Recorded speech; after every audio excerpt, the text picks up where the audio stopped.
Hello everyone, this is Zeeebo and welcome to this AFK journey video. So in this AFK journey video, I'm going to talk about my best free-to-play progression team for the Waves of Intrigue season.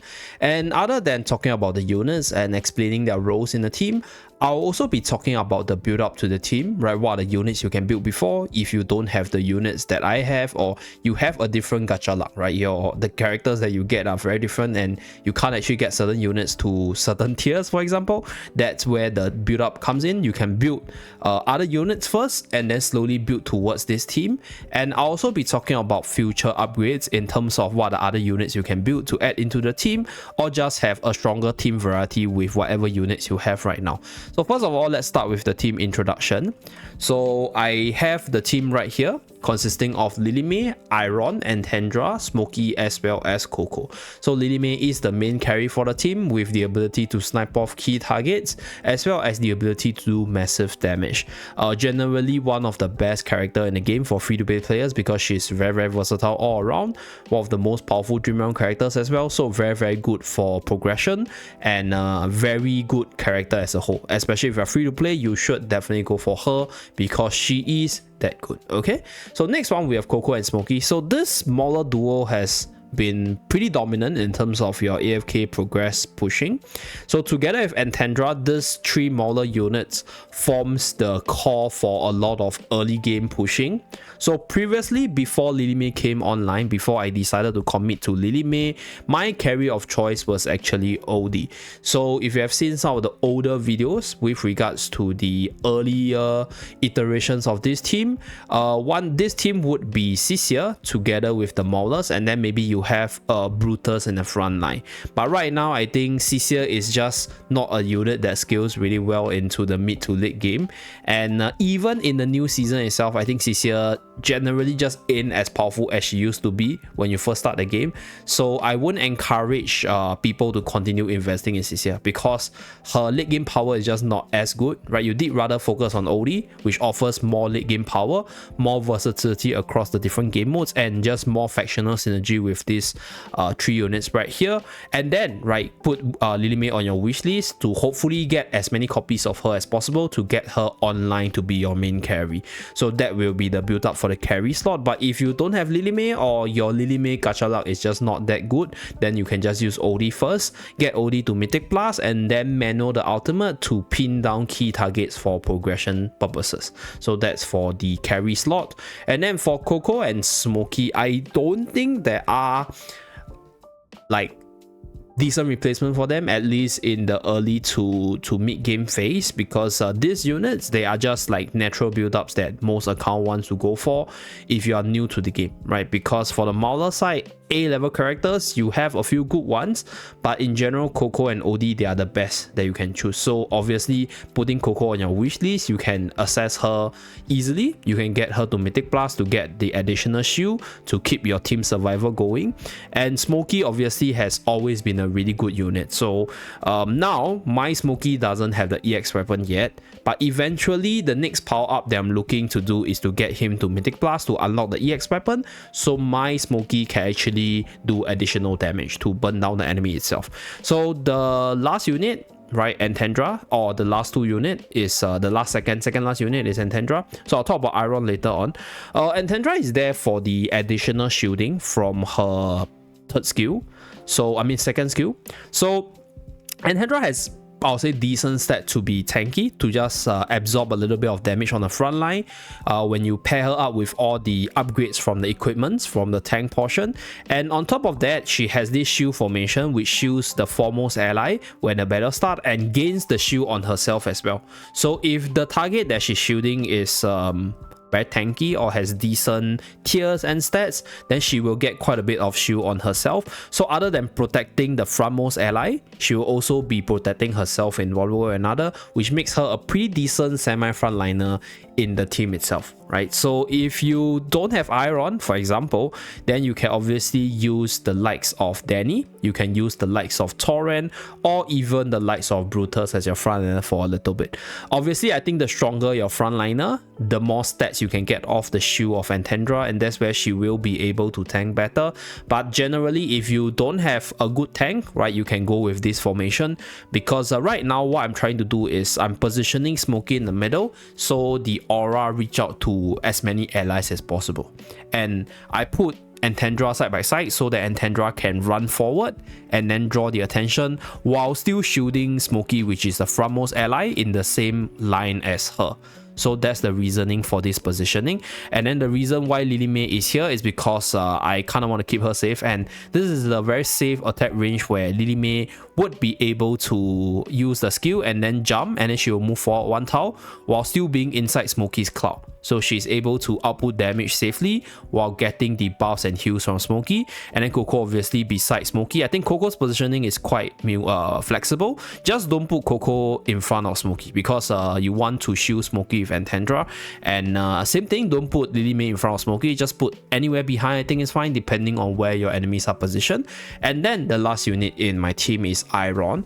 So I think Iron is a unit which is pretty gacha dependent. For me, I'm fortunate enough to get him to Supreme. So with the Supreme tier, he's able to get the EX weapon. So this insta casting is insanely good to reposition the enemy so that you can actually root them for a little bit with the immobilize. Once you get him to Supreme Plus, you instantaneously get the control as well as the magic defense debuff, which will help you with the initial burst greatly.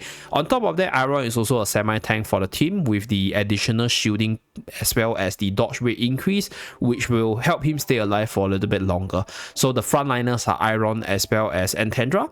And the reason why I put Iron all the way at the back is because Iron will instantly cast the ultimate, Antandra will raise the hand to cast the shield on Smokey, and then because Iron is a lot faster, he will actually run way ahead if he's like just over here. So what I'm trying to achieve is to keep both Antandra as well as Iron inside my Smokey's aroma itself, and at the same time I also want all my units to be in a safe position to prevent them from being sniped by the enemy. So in the event if the enemies have really strong offensive power that could snipe off my Smokey, then what I'll do is I will put Iron in front. So this way Iron will actually get shield from Antandra and also the shield from his own ability, which makes him a lot tankier while protecting Smokey in the slot behind him. Okay, so usually my position is like that, but if there's insane frontlining sniping potential, then I will reposition Iron like this. So that's for the positioning stuff. So with regards to the team synergies itself, Iron pulls everyone together, and then Lily May is there for massive damage as well as sniping potential. Antandra's there for the taunt from the ultimate to draw attention away from the other units, and then for Smokey and Coco, they're there for the heals and shielding. Smokey will also eventually become a semi-carry once you unlock the EX weapon. That's where you can start to manual your Iron's ultimate to pull the enemies closer into Smokey's cloud itself. So those are the few synergies. With regards to future upgrades, what I can see is building this team towards the wildest control variant, replacing Antandra with Almas. Once I have Alma's EX weapon up, and then if I need more firepower in the future, what I'll do is maybe I'll replace Coco with Iron, I mean Arden, if I have Arden with the EX weapon. So that's for future upgrades. Or right, I will put it with our dear Elsa over here for the incredible burst as well as debuff if I do have my Elsa built up. So these are some future plans for this team. And if Smokey becomes a liability, right, if there's a bunch of control on the enemy's team and Smokey just ain't performing as well moving forward, because that's what I observed so far with the new season, what I'll do is I'll take out Smokey and then swap in other healers like either Hewin or even Damien, depending on who I have more invested. So this will give me the Iron Almas control with Elsa for the control burst as well as Lily May for the massive damage output. So you can also obviously switch out Iron for like usual tanks in case you just don't like the idea of spamming Iron with other units. I think it's fine as well. Then you can go the full Mauler variant with Torrent as your frontline, for example. So this is just a few examples of how you want to switch out your team. The artifact of choice is Verdant Spell, because Verdant Spell offers a well-rounded stat bonus, physical, magical, defense, HP for the defensive side with attack percentages. And if you go into the exact artifact buffs let's go into the artifact buffs over here. So when the battle starts and every 15 seconds afterward, you grant a class based buff to each hero and their summons for 5 seconds. So for each class deployed, this buff duration extends by 1 second up to a maximum of 8 seconds. So if you have 3 different classes, which is basically the 3 different classes in my team, right? Rogue represented by Linime and Iron, supports represented by Coco as well as Smokey, and then tank represented by Antandra there, you will get the maximum 8-second duration. So for the tanks, we get 20% damage reduction, which allows Antandra to tank a little bit better. Rogue, the 20 penetration for Linime as well as Iron to hit a little bit harder. And then, right, the supports gaining 20 haste will be able to spam their heals and shielding faster as well. So that's why this is probably the best early game artifact. Also very useful for Dream Realm purposes, which fits into the free-to-play team to be as efficient as possible. So that's why we chose Verdant Spell. So without further ado, let's do a few stage runs with this team to showcase the power. Okay, very auto-friendly. Usually I don't manual my teams as much because I have actually spammed the Smoky team in the Song of Strife season for like 1 whole week. I just got so tired of manualing that I just decided to go for those free-to-play and auto-friendly teams for my general content pushing itself. Okay, so this is how the general battle for my progression looks like. And in terms of the Smoky side, if I do have the EX weapon, this gives me more manual variety, right? If let's say there are certain stages where I can rely on Smoky's EX weapon to kill the enemy, then what I'll do is I could actually manual Iron's ultimate to reposition the enemy so that my Smoky can become my main carry. So that is if there is a possibility to use Smoky. If the enemy's team do not have too much control, or if I'm able to draw the fight long enough, then that is one variety that I can use. So there is a lot of flexibility in this team building. And in general right now, I'll say for most free-to-play players, the best class to start off would be the Mauler class for your general progression purposes, as well as just versatility in terms of the other game modes. And the next will be Wilders. Wilders is still one of the more prominent late game classes with a bunch of good units across the board. So these are the 2 classes that most free-to-play players want to focus on. Although for the Graveborn side, we do have units like Torrent as well as units like Cecil, which are also generally good. But if you want to build with endgame in mind, then I think Mauler plus Wilder combination is the better one right now. Although slotting in a Torrent into your team as a frontline tank is also okay. In the event, if your luck with Torrent is really good, because Torrent having 3 life is really good as a frontliner.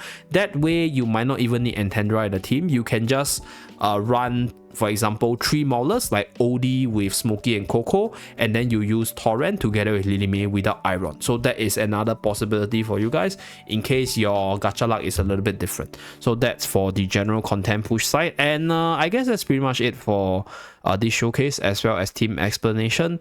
I'll say moving forward, unless there are like changes to like the best well-rounded unit for general progression, if not, this free-to-play team should be the strongest, at least moving forward into the next season.